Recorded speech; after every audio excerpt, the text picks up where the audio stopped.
আমাকে আমার মতো আলেমকে মানুষ দাওয়াত দেয়, টাকা দেয়, ভাত খাওয়ায়, হাদিয়া দেয়, পানি পড়া নেয়, ভোট দেয় না। আপনি বাংলাদেশের 52 বছরের ইতিহাস খুঁজে দেখেন, কিছু তো নির্বাচন হয় নাই, কিছু নির্বাচন তো হয়েছে। ওখানে ইসলামপন্থী যারা আছেন, ওলামায়ে কেরামের প্রতিনিধি যারা করে, তারা কত পার্সেন্ট ভোট পেয়েছে? আপনি হিসাব আছে তো? হিসাব দেখেন না, কেন নাই? আত্মসমালোচনা করুন, এহতেসাব করুন, কেন নাই? কেন মানুষ এটাকে বলতে আমারে দেয় না? কেন আমারে কেন দেয় না? এই দেশের বিভিন্ন জায়গায়, পাহাড়ি অঞ্চলে বিশেষ করে,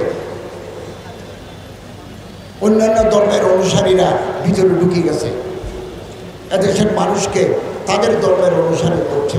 আমরা কোথায়? আমরা সিদ্ধান্ত নিয়েছি, আমরা যারা উপদেষ্টা, প্রধান উপদেষ্টা থেকে আমি পর্যন্ত, আমরা রাষ্ট্রকে হিসাব দিচ্ছি আমাদের সম্পত্তি কত আছে। দেওয়া শুরু হয়ে গেছে, আমিও দেব। আমার কিছু জমিনের রেকর্ড লাগবে, এই জন্য আমার একটু দেরি হচ্ছে।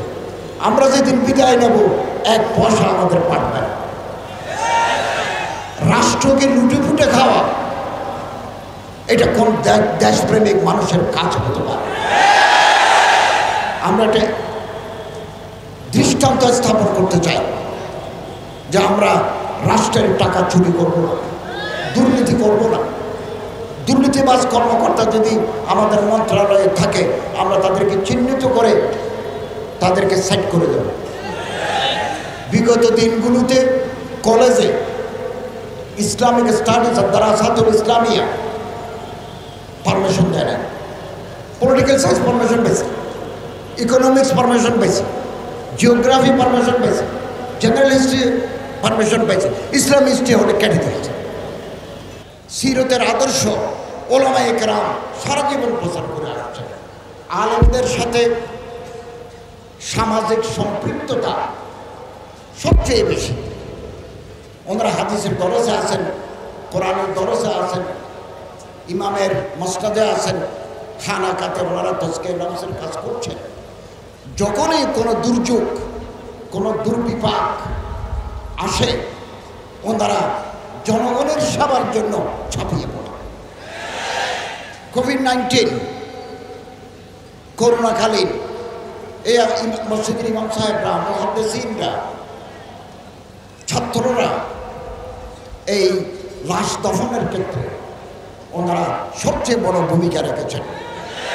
বাবার লাশ ছেলেরা স্পর্শ করে না, সেখানে ওলামায়ে কেরাম, মাদ্রাসার ছাত্ররা এদের তাজহিজ, তাকফিন করে, গোসল দিয়ে, জানাজার নামাজ পড়িয়ে তাদেরকে দাফনের ব্যবস্থা করেছে।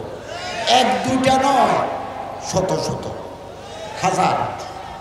আগামী দিনেও কোনো দুর্যোগ, দুর্বিপাক, কোনো মাসায়েব যদি বাংলাদেশে আসে, এই সাম্প্রতিক বন্যায় আমি লক্ষ্মীপুর গেছি, নোয়াখালীতে গেছি, ফেনীতে গেছি, সব জায়গায় থেকে মাদ্রাসার হুজুররা, ছাত্ররা ত্রাণ দিচ্ছে।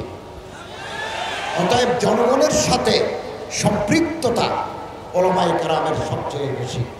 আর ইমাম, আইম্মা, মাশায়েখ, ওলামা, জুআমা, নুকাবা, ওরাফা, এই সমস্ত মানুষ সমাজের প্রতিনিধি। আমি নিজেও 17 বছর যাবত একটা মসজিদে খুতবা দিয়েছি। আমাদের কথা মানুষ শুনতে চায়, মানতে চায়, টেলিফোন করে জেনে নেয়। অতএব সামাজিক শক্তি, এই নেতাগুলো হচ্ছেন ওলামায়ে কেরাম।